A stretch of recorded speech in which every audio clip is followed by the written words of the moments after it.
No, at my college, we had the foam fingers, right? The big foam finger. But in Texas, you do like the two foam fingers for like the hook 'em horns, Oh, right? You sure. like the UT. But then like somebody did one that was the shocker, like the two and the one, Yep. and they had that and they were swinging it around. And our dean basically like saw some photos of it because he doesn't go to the games. But he's like, "What is that? What is that for?" And like somebody was like, "Oh, that's whenever we score a field goal, it's 3 points." He was like, "Oh." Oh, makes total sense. Oh, interesting. Yeah, he found out like 2 weeks later what it really was. I love the idea of him being at like the coaches, like a dinner with the coaches, and being like, "Oh yeah, I love this symbol. I love this symbol right here. It's a great symbol right here." And the coaches all looking at him like, "Oh, you He's don't like know this what you're talking about, do you, there, this is buddy? for kicking a field goal, right? Like, whoa. This right here, this is kicking a Yeah. field goal. I'm an academic." So, just yeah, like at like the really fancy local restaurant in the town of like 15,000 people, he's there swinging his hand around like that. Welcome to the Save versus Poison podcast, the podcast dedicated to gaming, general geekery, and enduring sobriety in an ever maddening society. With your host, Will, and two guys that probably live under his stairs.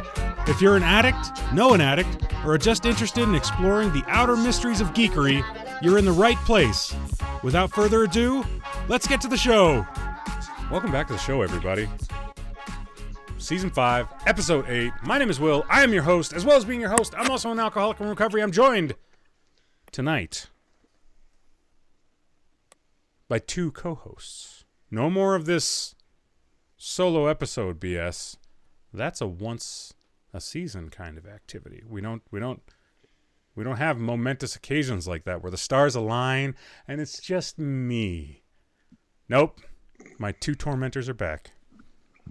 Joining me tonight, in an effort to feel the healing touch of other people, he happened across an idea that he thought was pretty genius. The local petting zoo, however, declined to allow him on the premises despite the fuzzy leggings and believable sheep noises. He's our friend Ticky. Hey, Ticky. Hey. See, I told you they were believable. So it's really funny. You just mentioned that, and we were talking earlier about some of the bad movies. There actually is one. I think it's It's not the Beast of Yucca Flats. It's something else, similar name. But it actually had like a big mutant sheep in it. It's a terrible movie. And it was not set in Scotland. No. It's set like in Las Vegas or something. Okay, because like a mutant sheep that takes revenge on all the shepherds. I could see it. No, I could see it. so not exactly.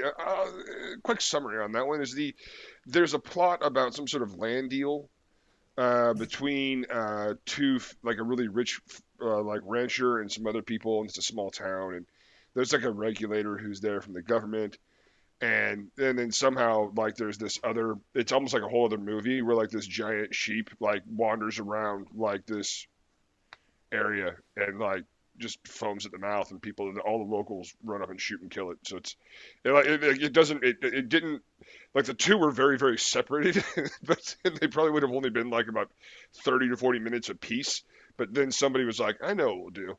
Well, just shoehorn the shit out of those two movies into one, and it'll be perfect. And And this it wasn't wasn't. this wasn't It one of was terrible. your Mr. Ho movies.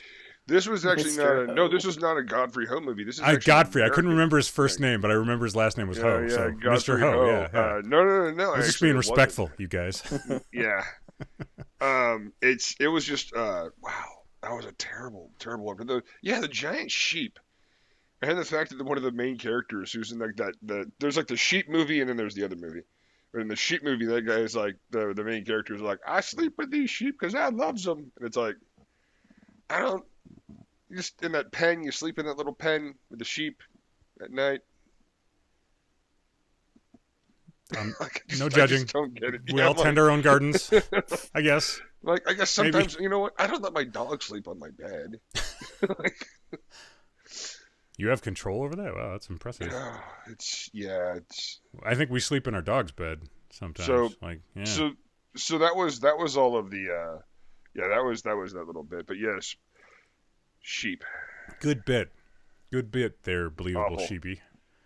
Awful. Also joining us tonight, 5 minutes later, he recently licked what he thought was a sheep, but turned out to be a Jeffrey Dean Morgan impersonator in sheep leggings. He reports that the man tasted like lies. He's our friend Steve. Hey, Steve. Delicious lies. Delicious lies. Do you guys see what I did with the joke there? I tied both of them into each other. You did. Yeah, they're interlaced. I'm proud of myself for this one. It's a good joke. Steve's got a cough tonight, everybody. So if he talks, if he does that mid-show, please forgive him as we do. I'll try to mute as much as possible. It's okay. It's all right. Talk. We want to hear you talking, even if there's a little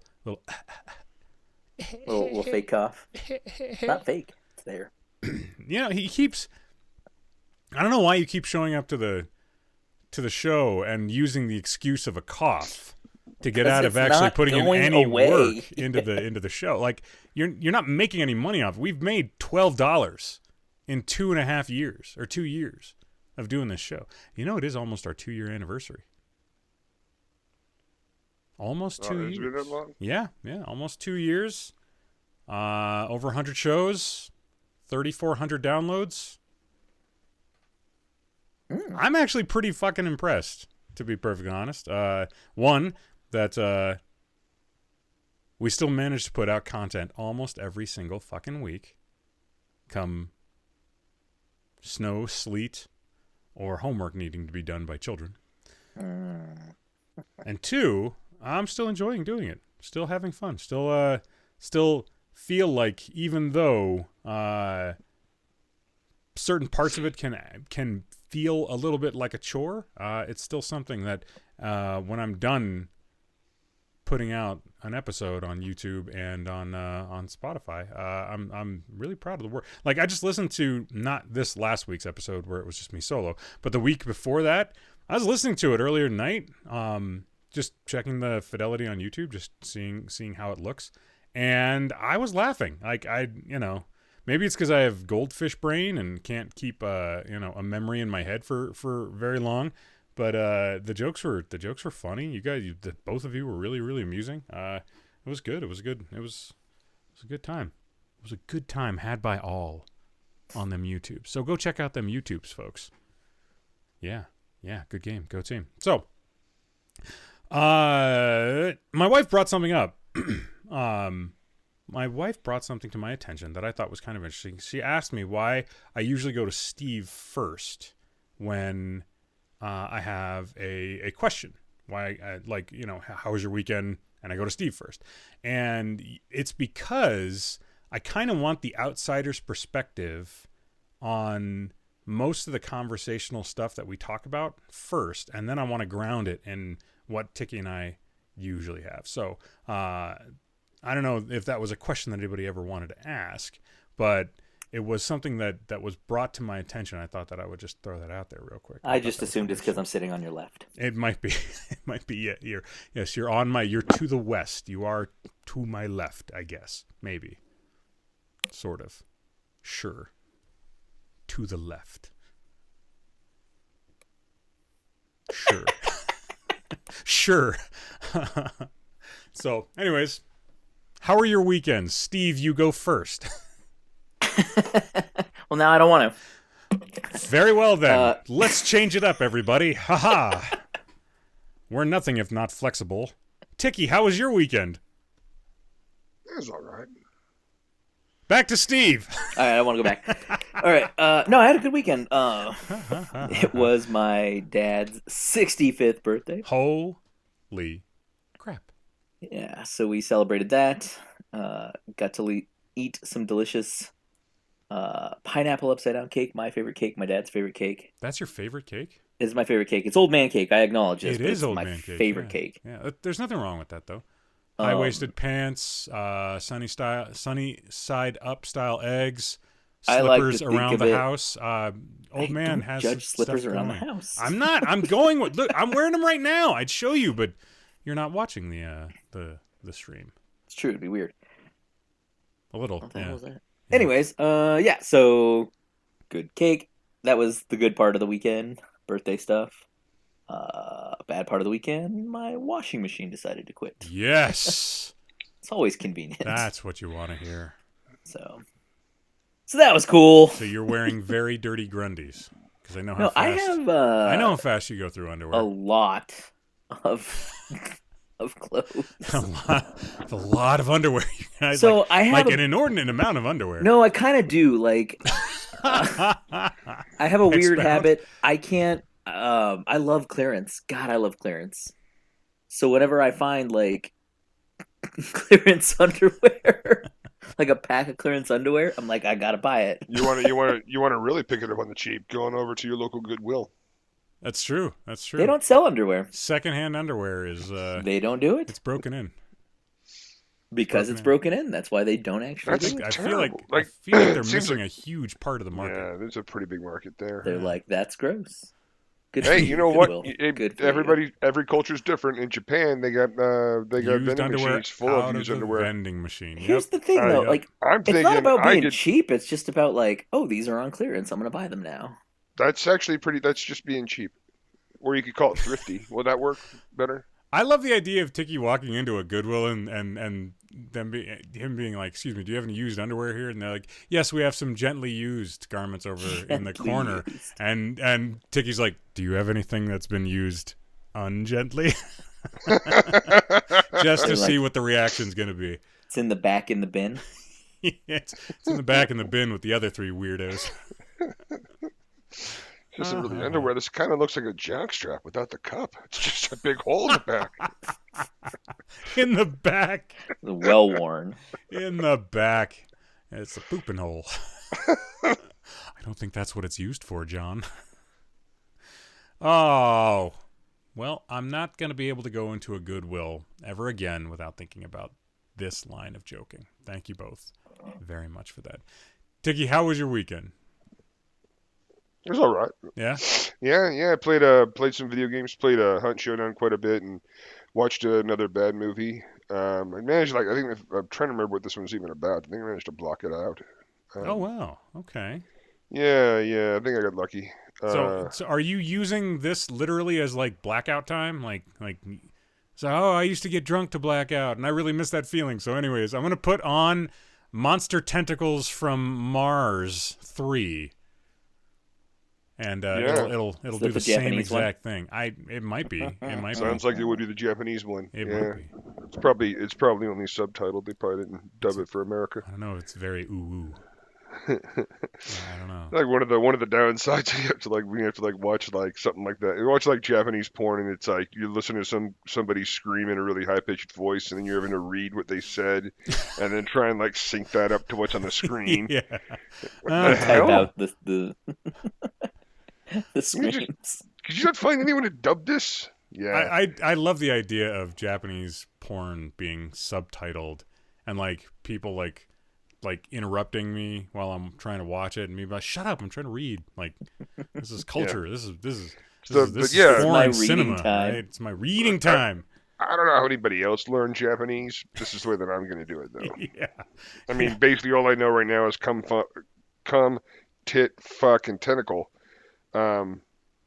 But other than those 4 words, I'm pretty sure I could, get away with ordering sushi. You're like, you know what? With those 4 words, I could probably get around Tokyo. Huh. Yep, pretty sure I could. I don't think that's how it's gonna work. I'll ask my wife about that. You know what's really funny was I mentioned earlier when we were talking. I mentioned earlier about those vending machines in Japan where you can buy used underwear.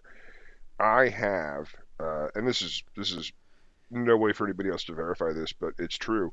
I have sent off my used underwear to Japan to see if they would sell it in one of those. So far, no takers. But You could just buy your own vending machine. You set could just it up buy in your own Japan. vending machine and set it up, and there's see a what lot of happens. logistics. When there's a lot of logistics to that, I just love the idea dollar, I of don't know you what that is. trying to stock the machine once a week. It's like, man, it's just selling like hotcakes. I have to justify coming and going from those are the words I would those are the words I would use. Coming and going.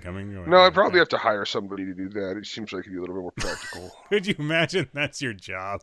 Like, I'm the middleman for an American who sells his underwear in Japan.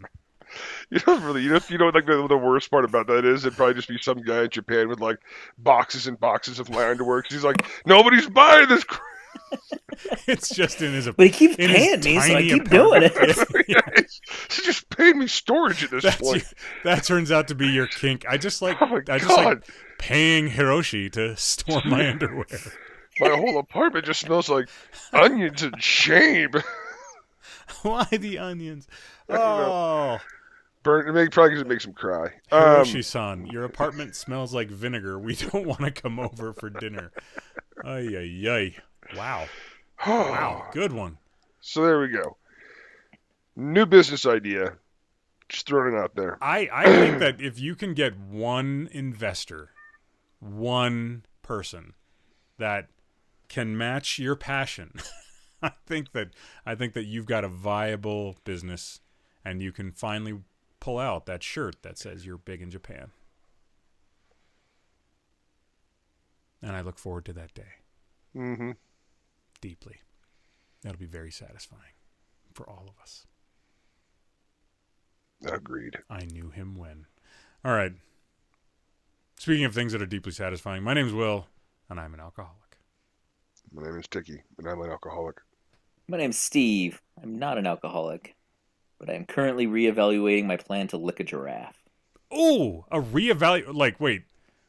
Not my plan to eat a giraffe. The logistics of trying to lick a giraffe? No. The logistics seem fine. I didn't know what side of the rabbit hole we were going to be going down. So my problem is watching those videos where those giraffes violently take their necks at each other and like try to kill each other. And I'm pretty sure a giraffe could kill me. So basically, what you're saying is you can't get past the research stage. Okay, gotcha. I'm saying I could lick a giraffe. I know how to do it. Like, I put enough thought in. Like, I even realized that I don't want to do it here in Colorado, specifically because I don't want to get banned from a zoo.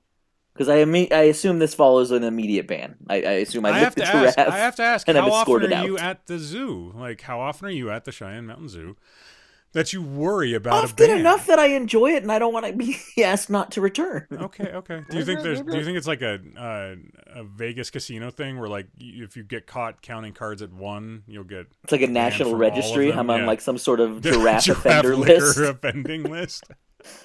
I mean, well, I wasn't worried about that, but I am now. like what was the name of that show? America's Most Wanted, where that guy's like, have you seen this man? Steve has not been apprehended for the licking of 14 giraffes across the United States.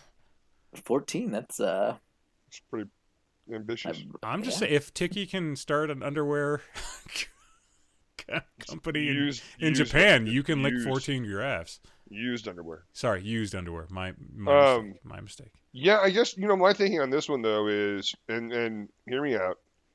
Yeah, their necks, right? Their necks are like vicious, powerful, strong. Have you seen that? Like, yeah, I've seen it. I didn't want to mention anything to you because you were like really pumped about this 3 weeks ago. Yeah, your enthusiasm was something we didn't want to dampen with reality. Yeah, it was like nobody ever that's why nobody's really stopped me in the past and said, hey, bad movies are kind of boring and they're lame and you're not going to like it. Nobody ever said that to me. I basically assumed. Yeah, but like nobody's like, it's not like those are potentially going to kill you. You don't know that. Right. We've already discussed that he's blacked out watching these things, so there's a possibility that he will have an anoxic problem. Honestly, I'm not trying to be rude here, but you're really throwing back a lot of negatives. You haven't even heard my idea. Fair enough. Throwing criticism back at solutions, me. Not Could you problems. please be solution oriented like Ticky is? What if you were to lick it from, like, say, this side, like along the rib cage? Come in and give it a broadside. Or its leg, because their legs are pretty much like elbows, just nothing but elbows and knees. So that creates the problem of here's the thing. I legitimately believe that I could lick a giraffe at one of the places that allow you to feed them, because they reach down and you just hold the lettuce close to your face. Like I just hold the lettuce like slightly to my right, like kind of adjacent to my face. So when the giraffe goes in, I just turn my face and sneak lick its cheek. Yeah, sneak a little kiss in. It's the same way it's the same way I got a prom date back in high school. Precisely. With lettuce. With lettuce. I don't know what you guys used. I was told, hey, I was told you need to bring a girl a garnish and show it to her.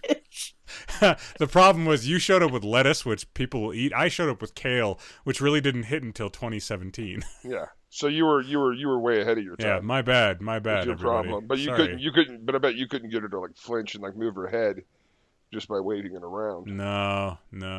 She'd come in for a bite and immediately groin stomp me. It's kale. Yeah. No one wanted to eat that back then. Nobody wanted to eat that back then. No. My policy on girls in high school was I'll stay away from them if they'll stay away from me. So it's just, like I said, it's just garnish. That was your policy? That was my policy. That was my strict policy. Strict policy, all right? At least, I mean, it was enforced on their side more than mine. Let's be honest. They honored that code. They honored the code. They would see me coming down the hallway. They would turn tail and run and be like, "This is the way." So I mean, I'm just saying you don't have to go after the head or the neck if you're that worried about it. I feel like that is conceivably possible. I don't know how I would get to the side, to the flank, if you will, of a giraffe. I don't know. Take a left. I don't know how you would either. It's not something that all I was thinking about was like just using a different part of the giraffe rather than the part that you were worried about. I mean, I gotta imagine they can kick pretty hard too, though. That's a distinct possibility. Maybe. I don't know. You gotta kind of like weigh the risk reward kind of thing, you know. That's what I'm saying. I still want to eat one. That has not changed. Yeah, but like you just want to show up to the supermarket and have giraffe steaks. 100%. Yeah. That would be very You don't have convenient. a plan for like taking down a giraffe. Not anymore. First, I will get the lettuce next to my head. Then I will club it over the head with a large. And then I'm on a registry. Giraffe. Then you're on a registry. I don't know about actually. Not allowed at the zoo. And now within 500 yards of the zoo. Yeah. Probably So my plan to solve that one is I figure I can go to like St. Louis Zoo. Presuming they allowed you to feed giraffes, I don't know. St. Louis Zoo is a really nice zoo. Have you been there? Why? No. It's a really nice zoo. I've been there. Well, that's a bit of a brag. Yeah.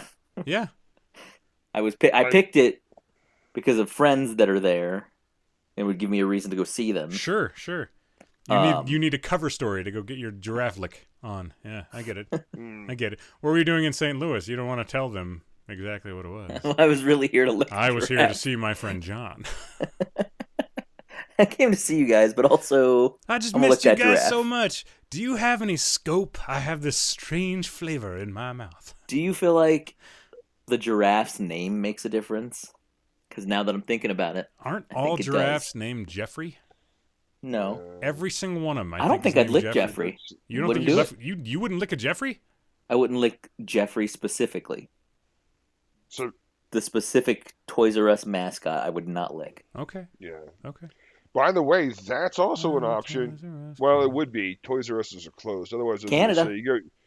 Well, okay, let's go to Canada. You can take down Jeffrey. Oh, Canada. He's a giraffe. They still have fake giraffes. Go get him, Steve. Go get him. Lick a I just giraffe. love that, like, you didn't have any concerns about the logistics of it. You didn't want to take a look at any of that. You're so confident moving into this. The only thing that scares you is the possibility of imminent death? bodily harm and death. Yeah. Okay. And not being able to go back to zoos. Okay. I don't want to get hit in the face with a giraffe. Okay. A likely excuse. Get hit in the face with a giraffe. I was at the zoo and I got hit in the face with a giraffe. What did you do to deserve it? I tried to lick it. Oh, yeah. No, I get it. You hear yourself there? You hear yourself there? Yeah. You're like blaming the victim right out of the gate. Blaming you got the hit poor by the giraffe. victim. What did you do? So what you're saying is I should try this and then attempt to sue the zoo. Oh, God, yes. Yeah, Yes, You make let sure that me- no other children can You let see the me giraffe. try to lick this by allowing me to feed it. Yeah. This is Yeah. really your fault I when you love think that about there it. will be a line in a legal document eventually that's the Steve clause, and it's basically because you licked something that we weren't supposed to lick. I love that that's going to exist someday. Don't lick wild animals. Don't lick the wild and do not feed, do not lick, nothing. Nothing. Simply stare at them. All right. Well, I'm still sober. And things are going okay, sobriety sure after that? Yeah, oh yeah. No, I'm yeah, we're gonna have doing to all right. circle back around now. yeah, we'll revisit at the I end mean, of the episode. there's like only like we can only talk about your addiction for so long, Steve. That's true. That's true. What's he addicted to? He's got this strange thing about trying to find out what obscure concepts taste like. Yeah. Good game. Go team, though. No. Sobriety this week has been pretty chill. I had some conversation on Wednesday night on the stream about the nature of tying my sobriety to my creative outlets, and having the only backstop for that be kind of the fear motivation of potentially losing access to my wife and children should I drink again.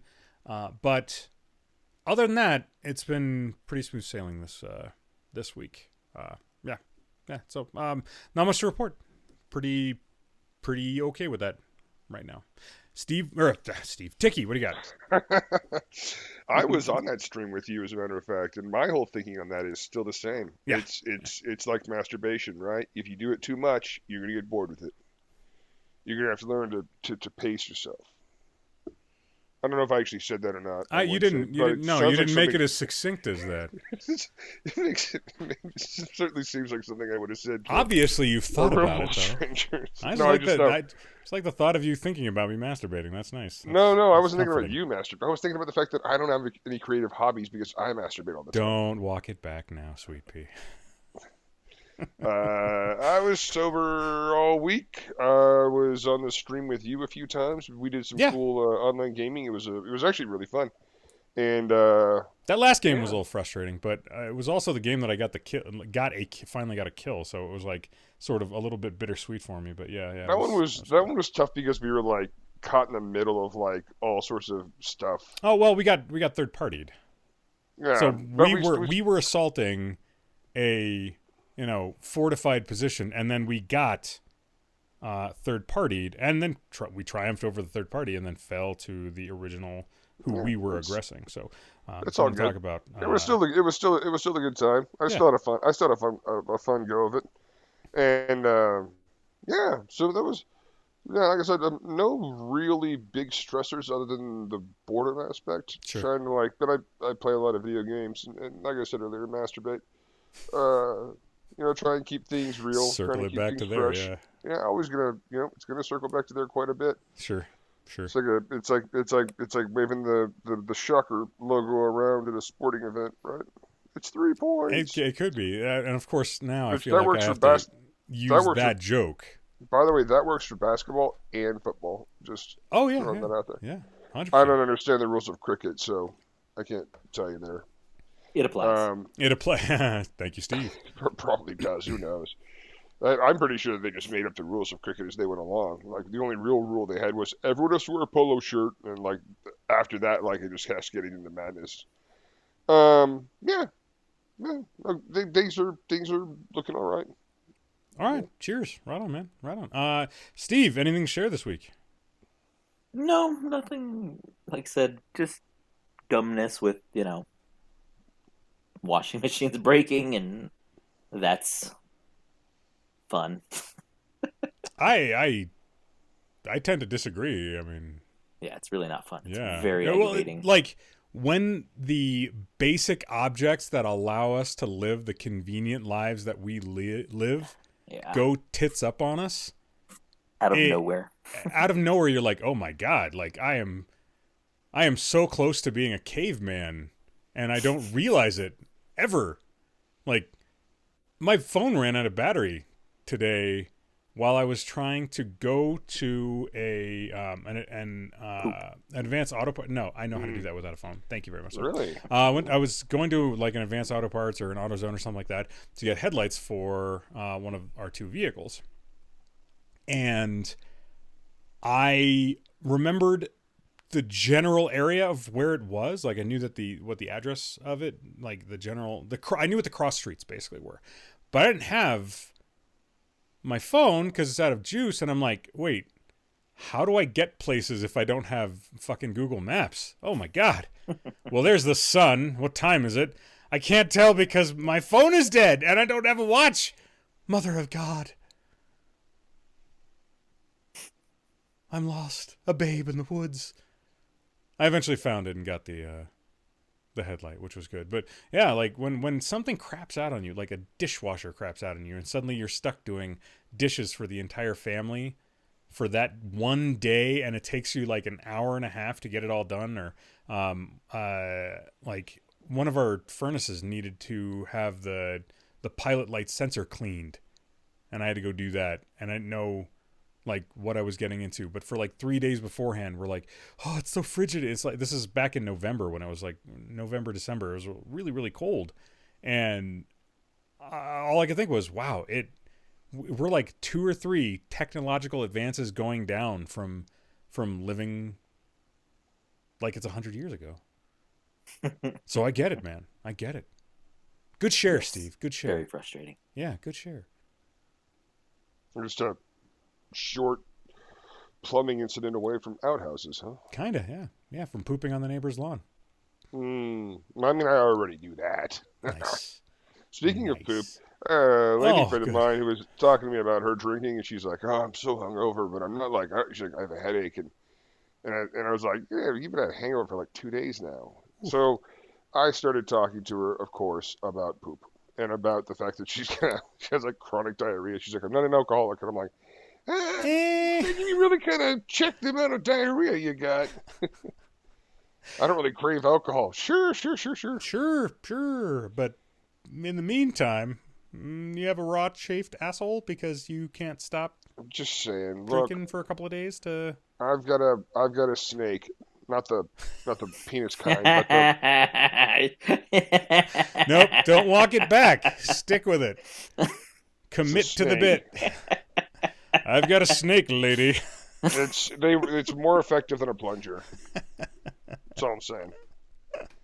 If you want to borrow it, ladies. If you want to borrow it, lady. Ladies, any ladies out there who need to borrow my snake for any reason? Oh, that's charming. I love it when we go back into poop. Go ahead, though. You're probably gonna want to move on from. What's your segue from this one? I don't know that there is a natural segue. I don't know that there's a way to get. Let's flush this topic of conversation and move on to something else, shall we? That's about as graceful as I can exit that. Yeah. So sobriety wise, I just wanted to check in this week. I didn't have anything huge or ground shaking to talk about in terms of philosophy of sobriety or anything like that. I just wanted to kind of chill, bullshit, maybe talk about gaming a little bit. I did have a little bit of an idea of a topic of conversation. Now, you guys are both fans of big, gigantic, sprawling science fiction and fantasy properties. As am I, as are many of the people that listen to the podcast. Well, I was recently enticed into getting into a new game that was financially less of a big, gigantic burden than almost anything else that I've played. And this is a game that I talked about a little bit. It's BattleTech. If you're watching the YouTube, you can see over here on the right side of the screen that I've got a lovely little graphic thrown up on the screen of an Atlas battle mech and the BattleTech logo. When I started taking a look at this game, all I could think was, man, it sure would be fun to, have big stompy robots on a tabletop playing in a hex-based game, which is not something that I've ever done before. So I bought a starter pack and have been printing off some terrain on my 3D printer, which has been really kind of cool because most of the maps are just two-dimensional. They're just pieces of paper that you can put down, and there's hexes on them, and terrain is basically just illustrated right there. With the three-dimensional stuff, it makes it look, a little bit more tactile and cinematic, and I like tactile games like that. I started looking into the lore of the BattleTech universe, and I was absolutely blown away by how much there was. There's over 100 novels for this. I don't know too many other licensed properties, intellectual properties, that have, in the novelization realm, over 100 books. I think Star Wars maybe has more than that. I'm pretty sure that's accurate. But for the big gigantic universes, the Dunes, the Warhammer 40Ks, the Warhammer Fantasies, the amount of lore that goes into things like Magic the Gathering or Dungeons and Dragons, like I was absolutely floored by how big a universe this was, and it was actually like a little bit intimidating. All I could think was, I want to get into this. I think this would be a lot of fun to enjoy as a meaningful pursuit, as a hobby, but in looking at the time sink to really get a full comprehensive grasp of what this science fiction looks like, I feel like it's going to be a whole lot of hours. That's intimidating. What do you guys think about approaching a new giant sized intellectual property that you have found you would like to start getting into? And has it ever been something that has turned you off from pursuing a corner of the hobby that you might otherwise have pursued if it was a little bit lighter in characteristic? Ticky, you go first. Yeah, for me, I don't know. When I played Star Wars Galaxies, when it was still like the first inception of the MMO for Star Wars, the guys who built that, Sony, was it Sony Unlimited Entertainment? Anyway, they used all of the lore from the different books in the expanded universe, and it was awesome. Yeah. And those books are all now defunct because of, the Last Jedi, Disney, whatever bullshit. Yeah, because of Disney. No, I mean they Kathleen took over the IP, and they immediately said all of this stuff that isn't the first 6 movies. This doesn't count. I was present. Point is, what I like to do though, whenever there's like a ton of lore like that, is just kind of segment it. Find like some small foothold that gets me early enough in the storyline, but is still highly rated by other fans. So maybe like a 3-part novel or something like that. That people will say, like, read these. Like if you were to like read the novelizations of Star Wars before the new sequels. I know what you're gonna say. Heir to the Empire. Yeah, right? Heir to the Empire series. Like that trilogy, boom, you can read that. You're golden. That's an amazing story, and that's what I would. That's where I would go with a similar thing with this. And yeah, actually, BattleTech has been around for like 40 years. First novel was 1987. Yeah, it was it FASA who originally did that? Yes. And then they lost then they wound up selling it, and then that was also where they also FASA did Shadowrun. Yeah, it's both of which are now owned by Catalyst, which is interesting that they're still in house in the same publishing house. Right, and it's really cool stuff. It's definitely, as you described it, it's stompy robots.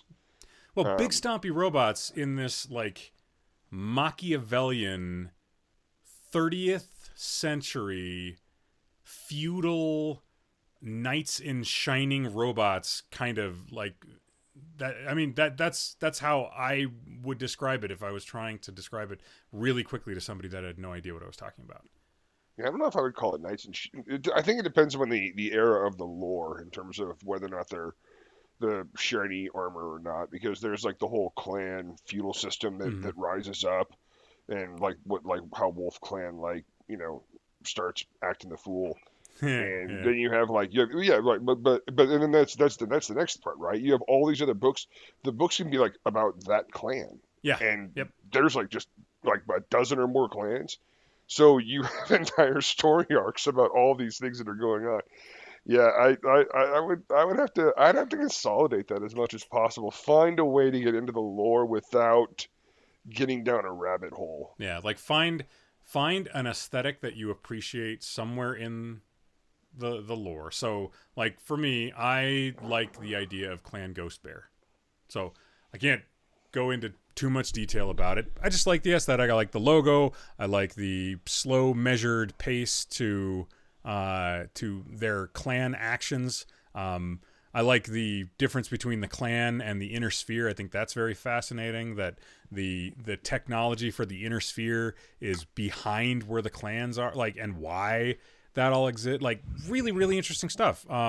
So I've chosen an aesthetic. I've chosen a couple of mechs, and I'm trying to build from there slowly without getting overwhelmed. And your suggestion was something that I did, so that's very parallel thinking. Was I went and basically just Googled what are the good novelizations for Hmm. the BattleTech universe, because oftentimes what I find with the IPs is that the passion for the projects outweighs the talent of some of the authors, and Oh yeah, oftentimes the books for these IPs are middling to with a smattering of holy crap, that's a really good book. Like Warhammer 40K is kind of famous for this. Like, not only is it true that out of every 10 video games that have a Games Workshop license property, one of them is good, and there's like 100 of those games, so there's like 10 good Games Workshop style Warhammer 40K or Warhammer Fantasy games. Like, there's 10 good ones. That's about it. The same can be said about the novelizations. Like, some of the novels are really, really good. Some of them are just not very well written. So yeah. That's what I would do. Yeah. Steve, what are your thoughts on the subject? So I'm a little not weird. That's not the right word. you are. I'm very weird. Yes, you are Giraffe Liquor. uh, no, I love deep lore. I love lore. Like that's usually what gets me into games. So for me, it's not like a daunting thing. Like it's. I mean, don't get me wrong. I might not have the bandwidth. Oh my god, that cat is flipping out. Yes, it is. Yeah. That cat. Anyways, that was weird. That was a strange moment. Get back to licking Uh, giraffes and telling us about deep lore. so yeah, like that's what gets me into games. Like I may not have the time or bandwidth to uh how many novels did you say? Like over Over 100 or something. 100. Over Yeah, 100 I don't have that BattleTech time. novels. Yeah. Nobody's got that kind of time. But that ain't gonna stop me from like getting the summaries on YouTube to catch me up to a point where I am comfortable enough Sure. in said universe. Yeah, that is usually what attracts me to any given property. Well, and I love the stories. you bring up a really great tool, which is YouTube, because oftentimes there are some phenomenal creators out there that will condense down the stories in a visually appeasing way that you can, don't get me wrong, some of these are really, really long. Like there's a YouTube channel called the Black Pants Legion, which covers specifically BattleTech. So if you're watching this on YouTube, you can literally just go right up there. I'm pointing towards the search bar. Finish our video first, then go there Black Pants Legion. You can just open up a new window after this video. and cue that up and Watch our stuff first. Like, share, subscribe. Thank you very much. That's our Twitter feed right there, right above my head. Isn't that nice? Sorry about this, radio listeners. Us first. Us first. But they have a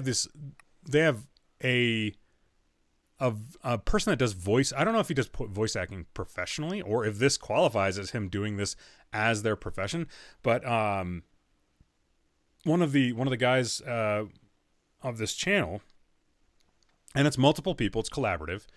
One of the guys of this channel does these like 2-hour-long lectures that are really hyper entertaining with like intermissions for like jokes about their community or about people backstage or stuff in the lore. They do these 2-hour-long kind of deep dives on the lore that are really, really very, very entertaining to watch and listen to, and they're something that I've been getting into and enjoying. So yeah. But anyways, back to you, Steve, and the deep dive lore that you enjoy. Have you ever like gotten to a place where you're like, I just don't have time. I don't have time for diving. I don't have time to go scuba diving. Trying to think. I mean, probably, but also I've never been so. Okay, so for just example, I keep trying. I think for me, it's more of a problem of trying to find stuff sometimes that I'm not necessarily as savvy about. I don't think I've ever come across something where I was like, man, I don't really got time for this. Uh-huh. Because of stuff like YouTube, because of like you said, these guys whose name I've already forgotten. You said Black Pants Legion. Because of people like that who condense it, and it is manageable. I can jump on there, at my leisure. Mm-hmm. Yeah, I'm trying to think of anything that's been like, man, it's just too much. I don't want to know. Like I said, I've had more of a hard time finding stuff sometimes. Like, I've yet to find me a good story catch up for War Machine and Hordes. I've been trying to look for one. Sure. To kind of get that's fascinating. Yeah, to kind of get the backstory on those things, because I know some of it. I know like the Infernals were this threat that was foreseen or whatever by certain people, and I mean, it is the crux of changing the game. Huh? We can go a little bit into it. So once upon a time, there were the Infernals, and humanity didn't have access to magic, and humanity bargained future souls for access to magic so that they could defeat the Orgoth. And this was like years and years and years ago. And in the current storyline, we are now post the Infernals coming to collect their due, and now the Orgoth are re-invading. So it's kind of interesting. I really enjoy the fact that and I forget her name. One of the characters, her big plan was to unleash like a nightmare army to fight Denaga. Denaga? No. Zerkova? No. I think everybody in this storyline needs to take a break and think long and hard about how they develop long-term plans. Yeah, so her plan was to unleash nightmare creatures to fight off the demons, and it was a real bad plan. The other ones are like, we're gonna bargain our kids and our grandkids' souls. Let's get some magic here. You don't know what it's gonna be. It could be like really good magic, or it could be like that thumb trick. Man, it's bugging me. Pull your thumb away. Oh yeah. Here, I'll find it real fast. No, it wasn't Zerkova. She was. God, what was her name? Here, that's super. Shouldn't be too far. Your name was Terry. This is terrible. I feel like unisex name. We can go with that. I should know it too, because in that particular army, it is the only. Oh, that was. Oh, it's just Old Witch. The Old Witch. Rita. Yeah, Zavanna Aga. That was her name. That one's Rita. She lives on the moon, and she sends monsters down. Yeah, Rita Skeeter. Rita Power Repulsa. Rangers, yeah. Oh, I was thinking of more like Tom Hanks' wife. No. Rudner? What? No. She lives on the moon and sends monsters down? Huh. What? That's interesting. I can't find it either. I don't think we Anyways, got any name correct in the last 20 it minutes. was a bad I plan. did. It was a bad I plan. just read It didn't work I well. totally got that one right. But yeah, so like I get sucked into lore real easy. I've spent plenty of time watching dumb lore videos on Destiny. Oh, sure. I've spent plenty of time watching. I love the lore videos on like Dark Souls stuff. Watching Vati Vidya. Oh my god, go that guy in can depth. narrate anything too. Yeah, but he's got that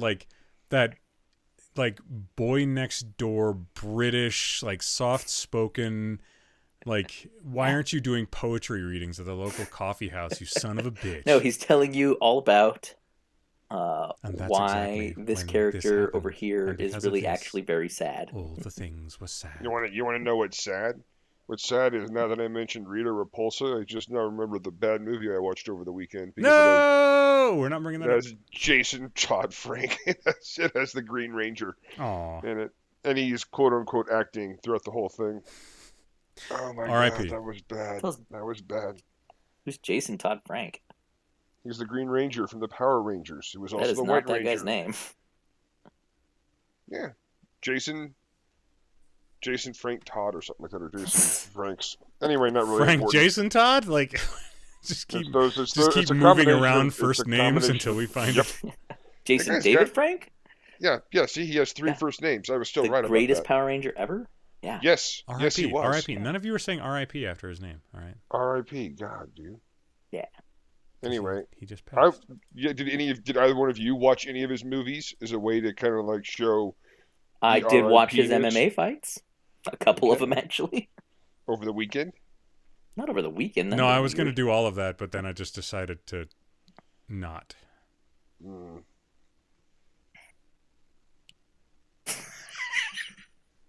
Dead air. Always Dead air. a good. Completely dead air. I'm real nodding at the good. camera.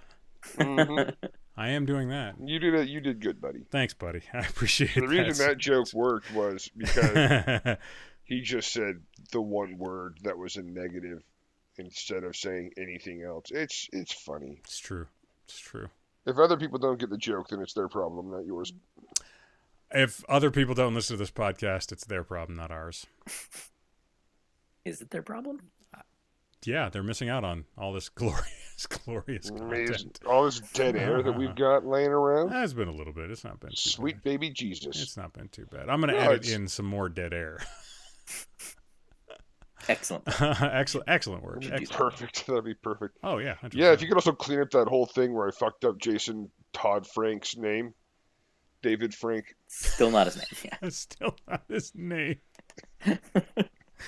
I don't know that I'm editing anything except my wife's name out of this pie, and I think that's just getting a beep sound. I think that's all that's going to happen for tonight's episode. It's going to be great. It's going to be great. So, Speaking of the deep something with- lore, I was going to say, speaking of something with deep lore, Power Rangers. Power Rangers.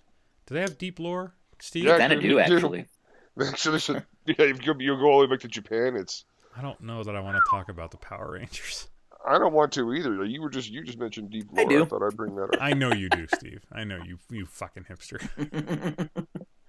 I like them unironically. Yes, we know, Steve. We know.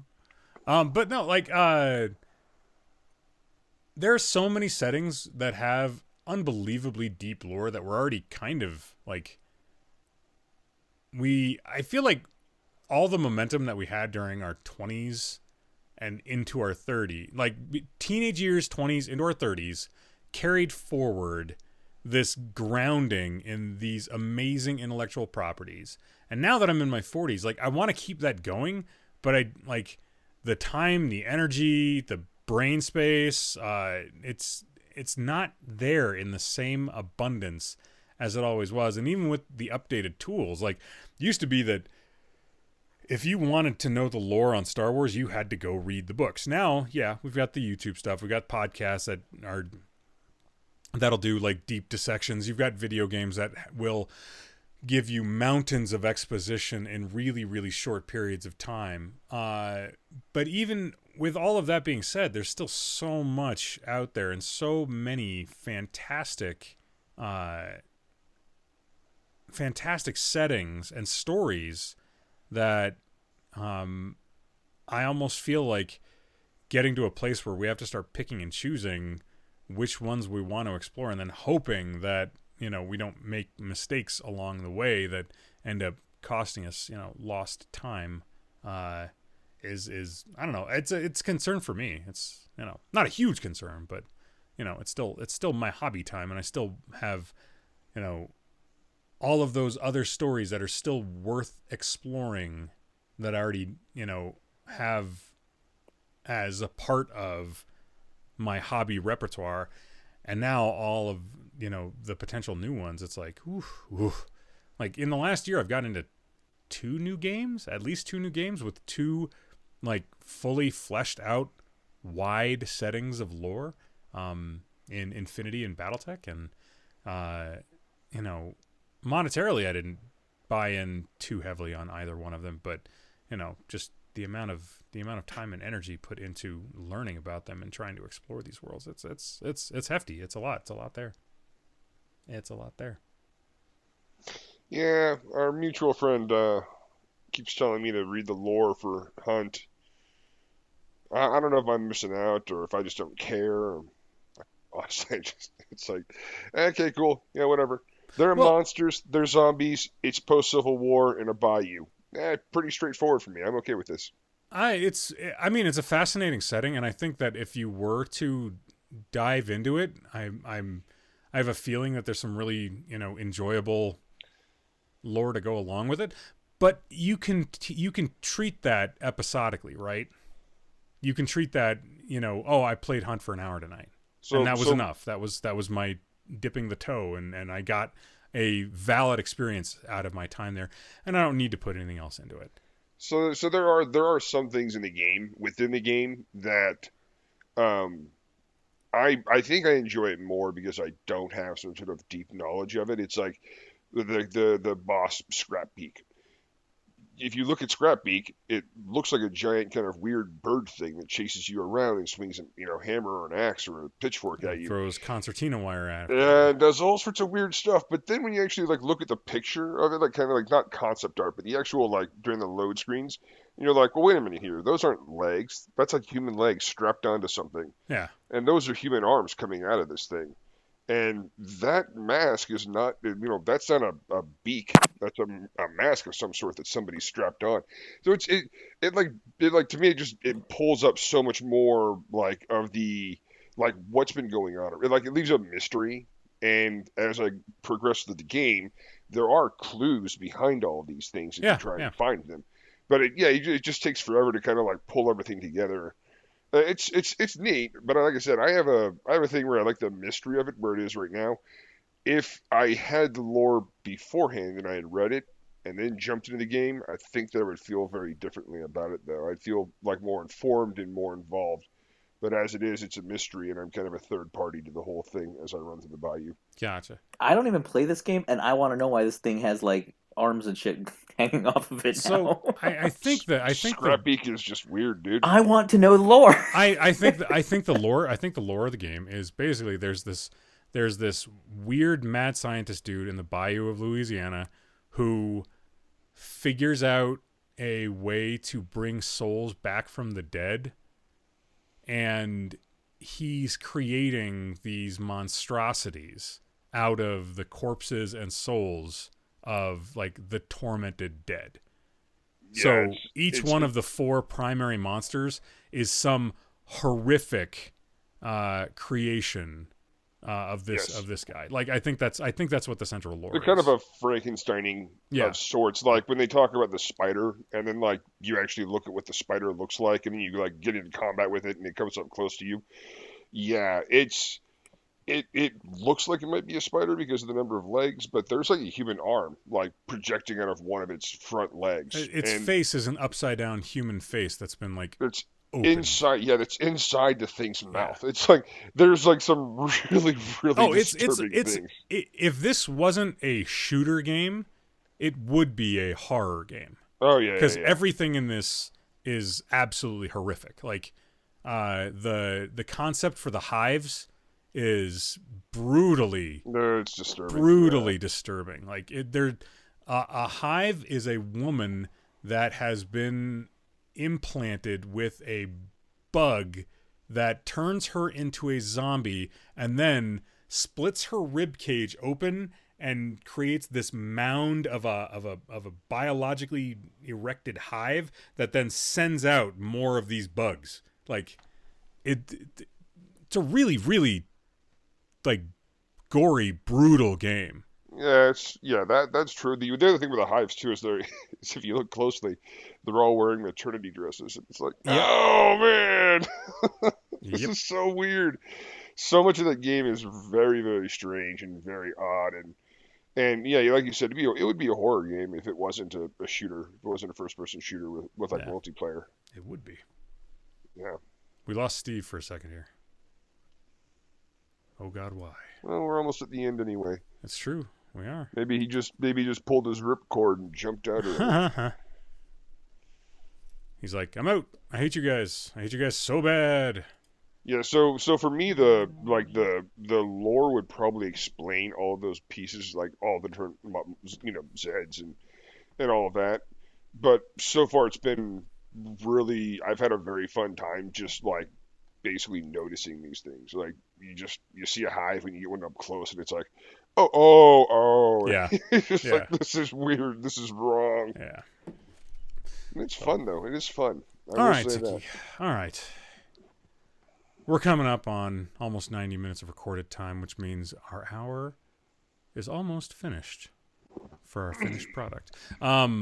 Before we go, though, some of our listeners have requested some movies that they can watch that are part of your particular bailiwick. So why don't you give us 5 movies and some real mega short synopses of those 5 movies that we can send to our listeners for them to torture themselves with, I guess. I don't know. Maybe it's part of their weird kink. But I'll start with Omega Doom. It is a Rutger Hauer movie. It is the movie Yojimbo. Also, Fistful of Dollars, The Good, the Bad, the Ugly. There's all these like westerns. It's basically that, but it's with cyborgs and in the future. Ooh. There's Even Blood I'm Monkey. a little tempted. Yeah. Blood Monkey. That was Blood Monkey about? You don't know? Oh, I've got so many on this list. I'll come back to it in a second. Okay, all right. Oh, I remember Blood Monkey. Blood Monkey is the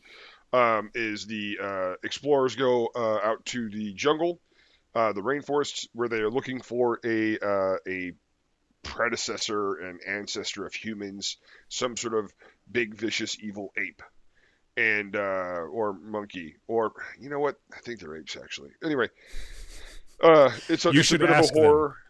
It's a horror movie. There's plenty that's flawed with it, but it's still worth watching.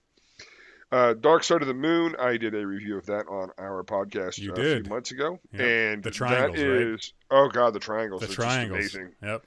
Amazing. Killer Pinata. Now this one you can also interchange with Lamageddon. Killer Pinata is about a pinata that is possessed and killing people. Blindfolds itself and then beats you. It does a lot of things. Nice. There's one scene in particular that I don't want to mention because it's just so terrible. Okay. We'll skip. God, you'll have a nice surprise, viewers. No, it is. You will really enjoy Killer Pinata. It is totally absurd, over the top, very self-aware. The other one is Lamageddon. I don't know if it's either the same producers or anything like that. It's if you watch one of them, you'll get the other one recommended on Amazon or on Tubi. Nice. That's how I ran across both of them. Like Lamageddon, it's about llamas from outer space that crash land on Earth and start killing a bunch of rednecks. And then the one that I actually would recommend, and this is one of the earlier reviews that I did for it, but I will say, Werewolves on Wheels. Look at the box cover. Just look at the box cover. That's all you need to see. All you need to know is there's bikers, there's werewolves. And you can go back and listen to the episode that we've got. Can. You might have to listen to all the episodes, which just boosts our our numbers. So please feel free if you. So haven't. when you watch that, keep in mind bikers that are werewolves that ride motorcycles. 100%. 100% Honey P. badass.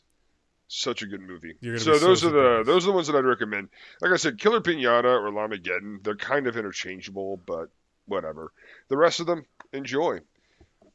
Cheers. All right, well, that's going to signal the end of tonight's episode. And much like every episode of the show, we like to shout out to the mutual support groups that we hope you turn to in your time of need. There's Alcoholics Anonymous, AA, that's aa.org, 212-870-3400. Moderation Management, moderation.org, 212-871-0974. Secular AA, that's aasecular.org, or 323-693-1633. Smart Recovery, smartrecovery.org, 440-951-5357. And Women for Sobriety, womenforsobriety.org, 215-536-8026. And for friends and family of alcoholics or addicts that need a little support in a group-type environment, there's Al-Anon Family Groups. That's www.al-anon.alateen.org, or they can be reached at 1-888-425-2666. We are going to have a big full day of streaming this coming Sunday, which should be January 30th, 29th, January 29th.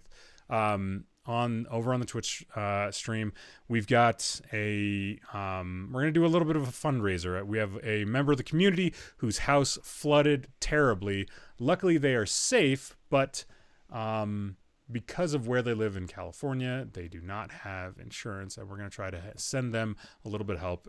If you are of the mind to donate $1 or a follow or a sub, all of those things will be matched by the Save versus Poison podcast, and hopefully we can send them, what we can to help. From all of us here at the Save versus Poison podcast, Steve's computer died right at the end there, which is a shame for him because he's a butt. I already used the word lucky, but yeah, lucky. But from all of us here at the Save versus Poison podcast, I'm Will. And I'm Ticky. And we wish you warm, creamy regards. Good night, everybody. You've just listened to another episode of the Save versus Poison podcast.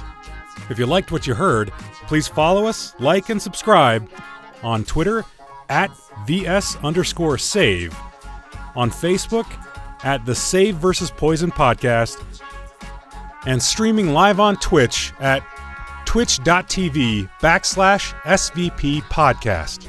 Thanks so much for joining us, and stay safe, everyone.